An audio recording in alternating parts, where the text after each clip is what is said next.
Hello, my name is Jimmy. I'm with Oakland County Parks Nature Education Team here at Independence Oaks County Park at the Lewis Wint Nature Center. And today we're going to talk about soapstone carving. But before we get into actual carving, we're going to talk about the history and science of soapstone. Carving soapstone dates back all the way to 8000 BC, where it was practiced by basically everybody in the world. Here in the North American region, it was First Nations people and indigenous people in the Arctic that were among the most common to carve soapstone. They carved it for both practical uses and to create art. Practical uses were cooking tops or cooking surfaces and oil lamps called cool wicks, which were very important to their people. Their art involved a lot of creation of animals of the region, and I have a few examples here of different soapstone animals. So what is soapstone? Well, soapstone is a metamorphic rock composed mostly of talc. It's what gives it that soapy feeling. It is a very soft rock, has a 1 on the Mohs hardness scale. What is the Mohs hardness scale? The Mohs hardness scale is a scale that ranks rocks from 1 to 10 based on their hardness or strength. 1 is soapstone, softest material of rock. 10 is diamond. It is one of the strongest materials on Earth. Comes in all sorts of colors. Comes in bluish greens to browns to grays. And there are often other rocks that are related to soapstone. They get called soapstone, but aren't actually soapstone. But for our uses, soapstone is just a nice umbrella term for very soft rock. So now we looked at the history and science, let's get into carving. In your kit, you should find a file, your block of soapstone, a piece of wax, and 3 small sheets of different sandpaper. What you should also gather is a couple of other extra things. 1, you want a towel, something to catch your mess, a bowl of water. So now that I've gathered all my materials, we can go ahead with the first step, which is marking our soapstone. I'm going to use a Sharpie today, and I'm going to mark my soapstone and create the basic shape that I want to make. Today I'm going to teach you how to make an acorn with your kit, but you do not have to make an acorn with your block. All of the steps that I'm going to talk about are applicable to almost all projects that you can do.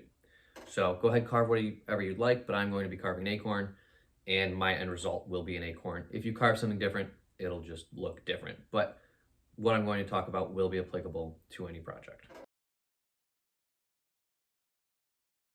So I'm going to take my Sharpie, and I'm just going to carve, and I'm going to draw, not carve, that's what's to come, my basic shape into the soapstone.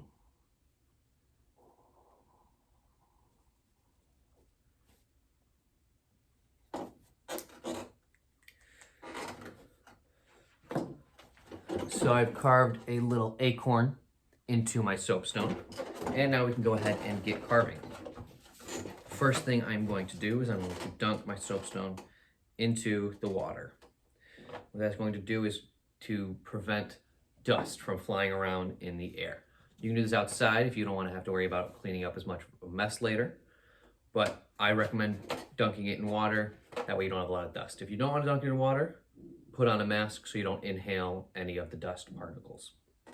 Once we have it drawn, we can go ahead and start carving away at the extra material until we can get our basic shape that we want. And so you just take your file and rub it on the stone back and forth until you start to get close to your shape. What I'm going to periodically be doing as well is redunking it in my water to clean off some of the sludge that's going to be created by me carving it. It also helps me to see my progress on my shape. And so get it down to where we want it.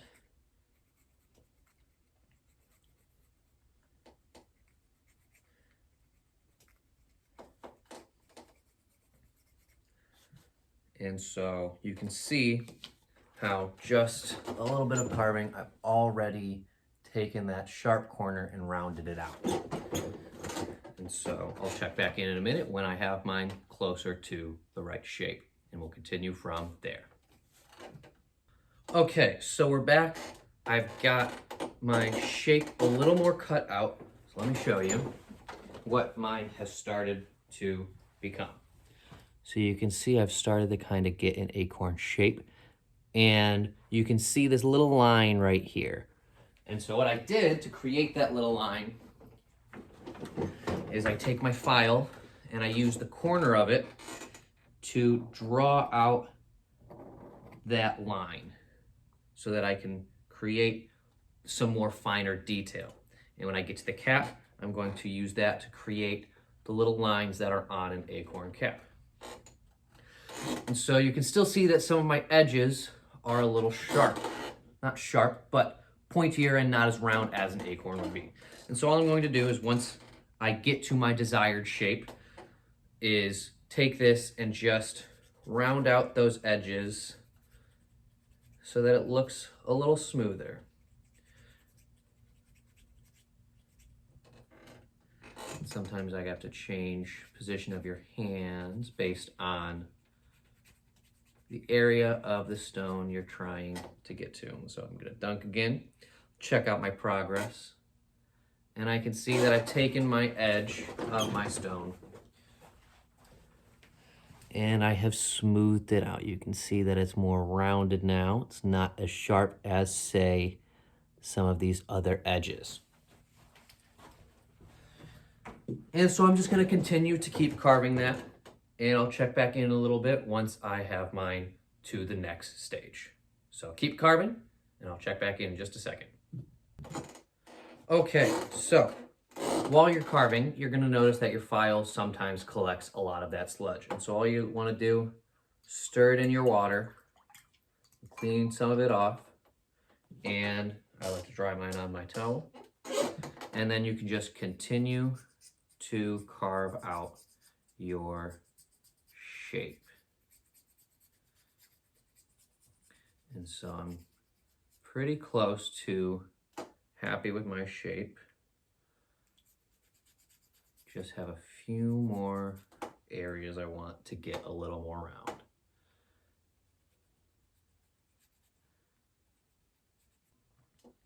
Other carving tools will work with this if you have more.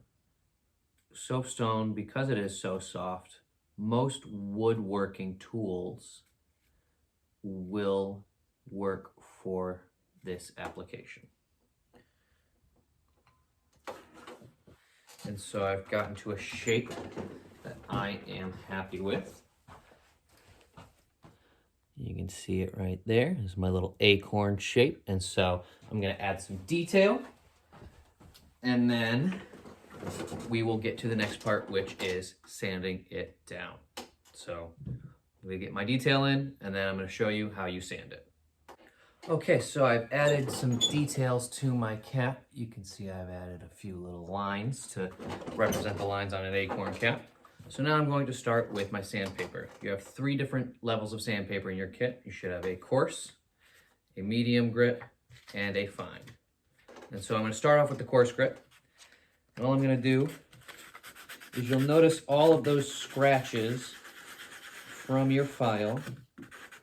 You just want to sand it down to remove those scratches. You're gonna wanna spend the most time with your coarse grit, getting rid of any of those really big scratches that have formed on your soapstone. And you're gonna have to keep, just like with the filing, you're gonna have to keep wetting the stone to remove the sludge so you can see your progress. Once I am done with that, then I will move up and up. And so you always want to make sure that you're getting rid of all of the scratches you can see with each grit. And you're going to be creating new scratches, new smaller scratches with your sandpaper, which why eventually when we get to the fine grit, that should remove most of the scratches, and it should be a very smooth surface at that point. You'll be able to feel once it starts getting smoother and smoother. And you can notice how I've already removed, on this surface, you can see I've removed most of those scratches, but here at the end, you can see I still have some of those scratches right there. And so that's what I'm going to be removing. And You probably can't notice it on camera, but maybe when I reflect it, you can see those very small scratches. Those are the new scratches that I've been forming with the sandpaper, and that's what I'm going to be removing every step up. So I'm going to sand mine down to the desired smoothness that I want, and then we'll get to our next step, which is finishing, which is where our wax is going to come into play. So I'll see you then. Okay, so I have sanded my acorn down so that it is nice and smooth all around. Cleaned up my station a bit. And what we're gonna do now is apply our finish, which is where the wax comes in. And so all I'm going to do is I'm going to take a hair dryer, heat up my stone. And for this part, grown-ups, you're gonna be the one that does this because the stone can get quite hot. And so I just have it on a towel so that way I don't have to pick it up and hold it. And I'm just going to heat it up with the hair dryer, and as it warms up, it should melt the wax on there and create a nice finish. So that way you can see all the nice colors and it doesn't look just bland. So I'm gonna go ahead and start that up. And so now that I have it heated a little bit, I can start to put my wax on in order to create a nice finish. And I'll keep going ahead and doing that.